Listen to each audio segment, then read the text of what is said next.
Título de escola: Machado de Assis. A escola era na Rua do Costa, um sobradinho de grade de pau. O ano era de 1840. Naquele dia, uma segunda-feira do mês de maio, deixei-me estar alguns instantes na Rua da Princesa, a ver onde iria brincar amanhã. Hesitava entre o Morro de São Diogo e o Campo de Santana, que não era então esse parque atual, construção de gentleman, mas um espaço rústico, mais ou menos infinito, alastrado de lavadeiras, capim e burros soltos. Morro ou campo? Tal era o problema. De repente disse comigo que o melhor era a escola, e guiei para a escola. Aqui vai a razão. Na semana anterior, tinha feito 2 suetos e descoberto caso. Recebi o pagamento das mãos de meu pai, que me deu uma sova de vara de marmeleiro. As sovas de meu pai doíam por muito tempo. Era um velho empregado do arsenal de guerra, ríspido e intolerante. Sonhava para mim uma grande posição comercial e tinha ânsia de me ver com os elementos mercantis, ler, escrever e contar para me meter de caixeiro. Citava-me nomes de capitalistas que tinham começado ao balcão. Ora, foi a lembrança do último castigo que me levou naquela manhã para o colégio. Não era um menino de virtudes. Subi a escada com cautela para não ser ouvido do mestre e cheguei a tempo. Ele entrou na sala 3 ou 4 minutos depois. Entrou com o andar manso do costume, em chinelas de cordovão, com a jaqueta de brim lavada e desbotada, calça branca e tesa e grande colarinho caído. Chamavam-lhe Policarpo e tinha perto de 50 anos ou mais. Uma vez sentado, extraiu da jaqueta a boceta de rapé e o lenço vermelho, pô-los na gaveta, depois relanceou os olhos pela sala. Os meninos que se conservavam de pé durante a entrada dele tornaram a sentar-se. Tudo estava em ordem. Começaram os trabalhos. Seu Pilar, eu preciso falar com você, disse-me baixinho o filho do mestre. Chamava-se Raimundo este pequeno, e era mole, aplicado, inteligência tardia. Raimundo gastava 2 horas em reter aquilo que a outros levava apenas 30 ou 50 minutos. Vencia com o tempo o que não podia fazer logo com o cérebro. Reunia a isso um grande medo ao pai. Era uma criança fina, pálida, cara doente, raramente estava alegre. Entrava na escola depois do pai e retirava-se antes. O mestre era mais severo com ele do que conosco. O que é que você quer? Logo, respondeu ele com voz trêmula. Começou a lição de escrita. Custa-me dizer que eu era um dos mais adiantados da escola, mas era. Não digo também que era dos mais inteligentes, por um escrúpulo fácil de entender e de excelente efeito no estilo, mas não tenho outra convicção. Nota-se que não era pálido nem mofino. Tinha boas cores e músculos de ferro. Na lição de escrita, por exemplo, acabava sempre antes de todos, mas deixava-me estar a recortar narizes no papel ou na tábua. Ocupação sem nobreza nem espiritualidade, mas em todo caso ingênua. Naquele dia foi a mesma coisa. Tão depressa acabei como entrei a reproduzir o nariz do mestre, dando-lhe 5 ou 6 atitudes diferentes, das quais recordo a interrogativa, a admirativa, a dubitativa e a cogitativa. Não lhe punha esses nomes, pobre estudante de primeiras letras que era, mas, instintivamente, dava-lhes essas expressões. Os outros foram acabando, não tive remédio senão acabar também, entregar a escrita, voltar para o meu lugar. Com franqueza, estava arrependido de ter vindo. Agora que ficava preso, ardia por andar lá fora e recapitulava o campo e o morro. Pensava nos outros meninos vadios, o Chico Telha, o Américo, o Carlos das Escadinhas, a fina flor do bairro e do gênero humano. Para cúmulo do desespero, via através da vidraça da escola, no claro azul do céu, por cima do Morro do Livramento, um papagaio de papel, alto e largo, preso de uma corda imensa que bojava no ar, uma coisa soberba. E eu na escola, sentado, pernas unidas, com o livro de leitura e a gramática nos joelhos. Fui um bobo em vir, disse eu ao Raimundo. Não diga isso, murmurou ele. Olhei para ele, estava mais pálido. Então lembrou-me outra vez que queria pedir-me alguma coisa e perguntei-lhe o que era. Raimundo estremeceu de novo e, rápido, disse-me que esperasse um pouco. Era uma coisa particular. Seu Pilar, murmurou ele daí a alguns minutos. Que é? Você o quê? Ele deitou os olhos ao pai e depois a alguns outros meninos. Um destes, o Corvelo, olhava para ele, desconfiado, e o Raimundo, notando-me essa circunstância, pediu alguns minutos mais de espera.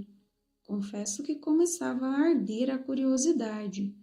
Olhei para o Corvelo, vi que parecia atento. Podia ser uma simples curiosidade vaga, natural indiscrição, mas podia ser também alguma coisa entre eles. Esse Corvelo era um pouco levado do diabo. Tinha 11 anos, era mais velho que nós. Que me quereria o Raimundo?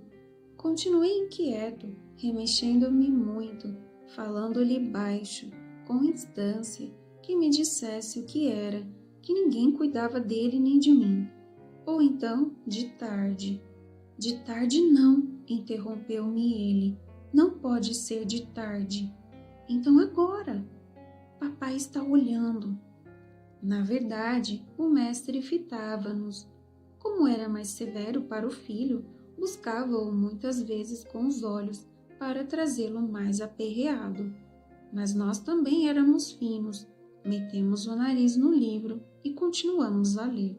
Afinal, cansou e tomou as folhas do dia, 3 ou 4, que ele lia devagar, mastigando as ideias e as paixões. Não esqueçam que estávamos então no fim da regência e que era grande a agitação pública. Policarpo tinha de certo algum partido, mas nunca pude averiguar este ponto. O pior que ele podia ter, para nós, era a palmatória, e essa lá estava, pendurada no portal da janela à direita, com os seus 5 olhos do diabo. Era só levantar a mão, despendurá-la e brandi-la com a força do costume, que não era pouca. E daí pode ser que alguma vez as paixões políticas dominassem nele a ponto de poupar-nos uma ou outra correção. Naquele dia, ao menos, pareceu-me que lia as folhas com muito interesse. Levantava os olhos de quando em quando, ou tomava uma pitada, mas tornava logo aos jornais e lia a valer. No final de algum tempo, 10 ou 12 minutos, Raimundo meteu a mão no bolso das calças e olhou para mim. Sabe o que tenho aqui? Não, uma pratinha que mamãe me deu. Hoje? Não, no outro dia, quando fiz anos. Pratinha de verdade? De verdade. Tirou-a vagarosamente e mostrou-me de longe. Era uma moeda do tempo do rei.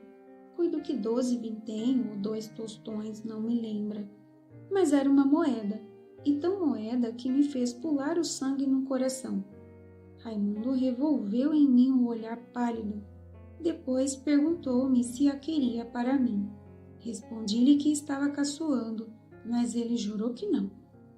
Mas então você fica sem ela? Mamãe depois me arranja outra. Ela tem muitas que vovô lhe deixou, numa caixinha. Algumas são de ouro. Você quer esta? Minha resposta foi estender-lhe a mão disfarçadamente, depois de olhar para a mesa do mestre.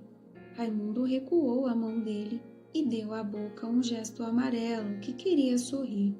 Em seguida, propôs-me um negócio, uma troca de serviços. Ele me daria a moeda, eu lhe explicaria um ponto da lição de sintaxe. Não conseguira reter nada do livro e estava com medo do pai, e concluía a proposta esfregando a pratinha nos joelhos. Tive uma sensação esquisita. Não é que eu possuísse da virtude uma ideia antes própria de homem, não é também que não fosse fácil em empregar uma ou outra mentira de criança. Sabíamos ambos enganar ao mestre. A novidade estava nos termos da proposta, na troca de lição e dinheiro. Compra franca, positiva, toma lá da cá.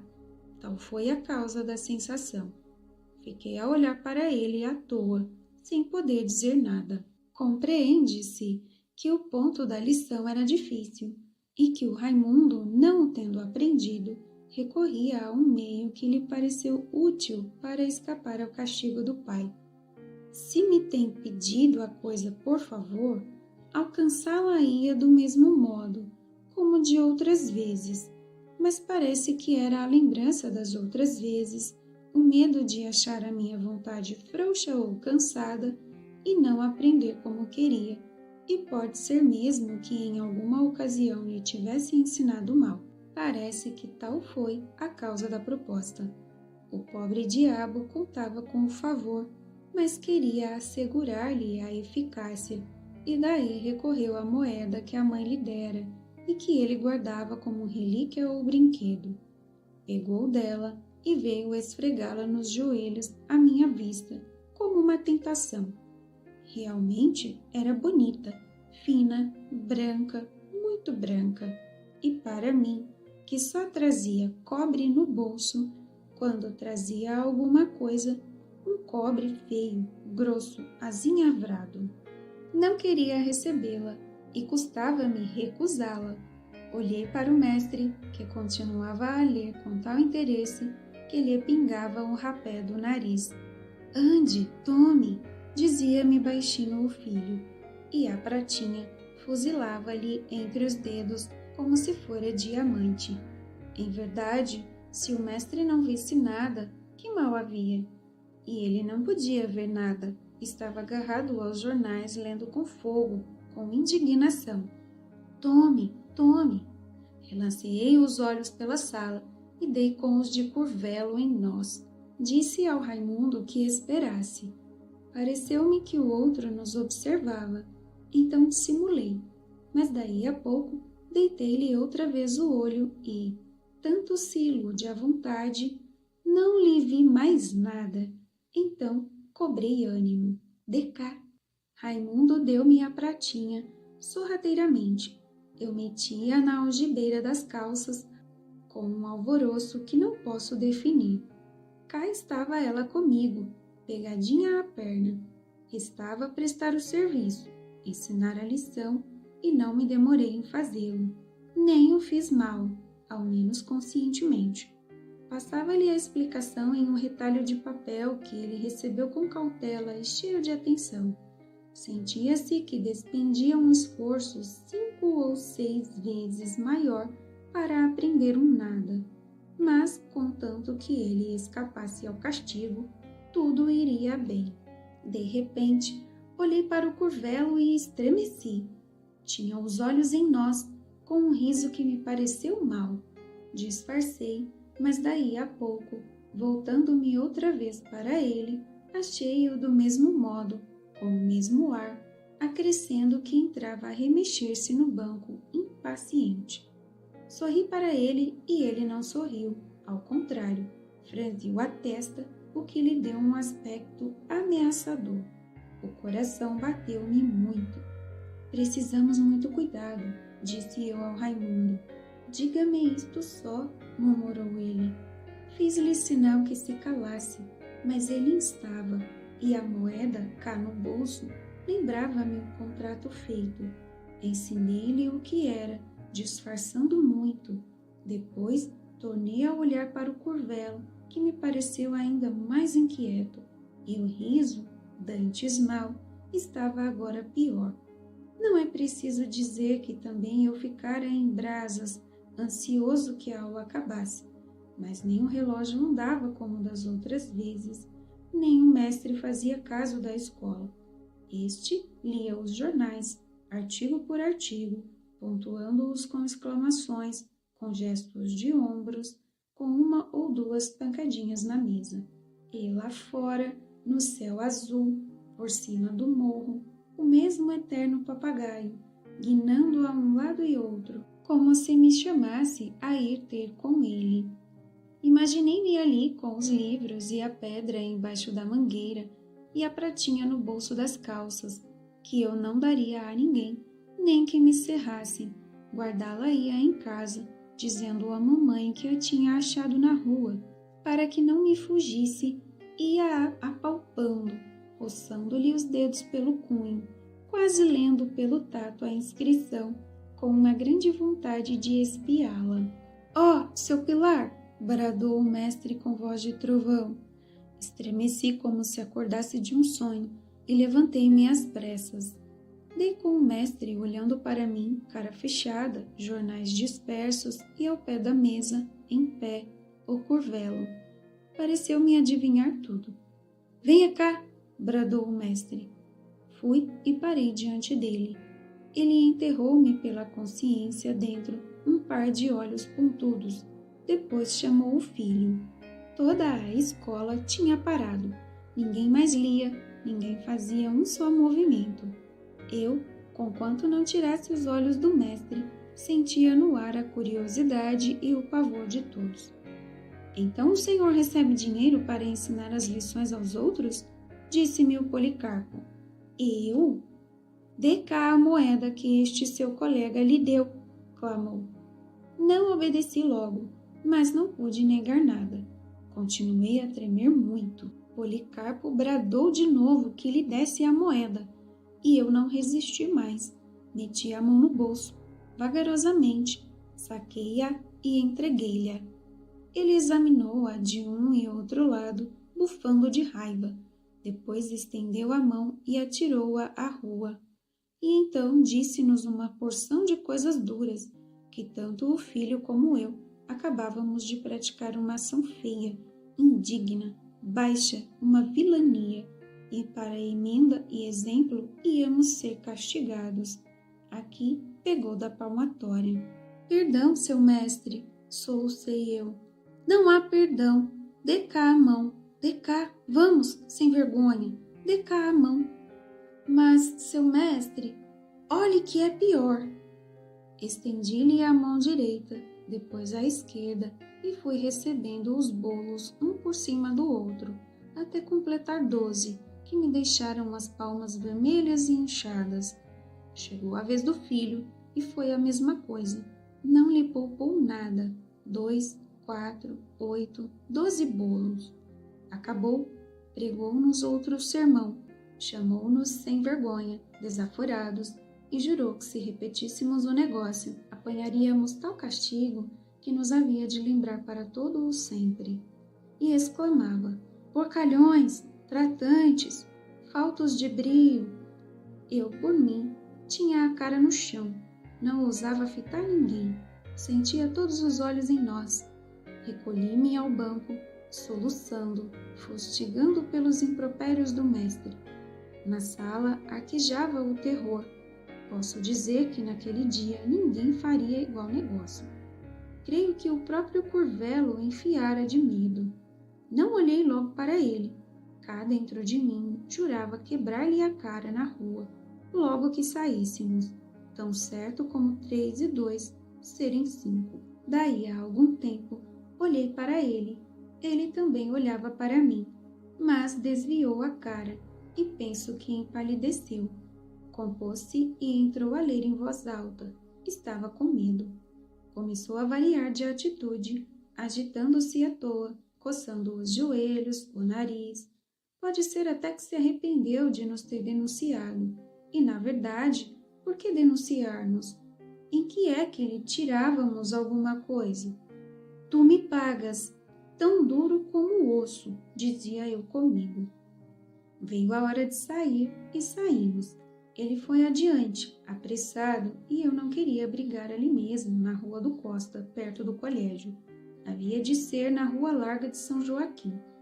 Quando, porém, cheguei à esquina, já o não vi. Provavelmente escondera-se em algum corredor ou loja. Entrei numa botica, espiei em outras casas, perguntei por ele a algumas pessoas. Ninguém me deu notícias. De tarde, faltou à escola. Em casa, não contei nada, é claro, mas para explicar as mãos inchadas, menti à minha mãe. Disse-lhe que não tinha sabido a lição. Dormi nessa noite, mandando ao diabo os 2 meninos, tanto da denúncia como o da moeda. E sonhei com a moeda. Sonhei que, ao tornar à escola no dia seguinte, dera com ela na rua e a apanhara, sem medo nem escrúpulos. De manhã, acordei cedo. A ideia de ir procurar a moeda fez-me vestir depressa. O dia estava esplêndido, um dia de maio, sol magnífico, ar brando, sem contar as calças novas que minha mãe me deu, por sinal que eram amarelas. Tudo isso e a pratinha. Saí de casa como se fosse trepar ao trono de Jerusalém. Piquei o passo para que ninguém chegasse antes de mim à escola. Ainda assim, não andei tão depressa que amarrotasse as calças. Não que eram bonitas. Mirava-as, fugia aos encontros, ao lixo da rua. Na rua, encontrei uma companhia do batalhão de fuzileiros, tambor à frente, rufando. Não podia ouvir isto quieto. Os soldados vinham batendo o pé rápido, igual, direita à esquerda, ao som do rufo. Vinham, passaram por mim e foram andando. Eu senti uma comichão nos pés e tive ímpeto de ir atrás deles. Já lhes disse, o dia estava lindo, e depois o tambor. Olhei para um e outro lado, afinal, não sei como foi. Entrei a marchar também ao som do rufo, creio que cantarolando alguma coisa. Rato na casaca. Não fui à escola, acompanhei os fuzileiros, depois enfiei pela saúde e acabei amanhã na praia da Gamboa. Voltei para casa com as calças enxovalhadas, sem a pratinha no bolso, nem ressentimento na alma. E contudo, a pratinha era bonita, e foram eles, Raimundo e Curvelo, que me deram o primeiro conhecimento, um da corrupção, outro da delação, mas o diabo do tambor. Várias histórias, 1896.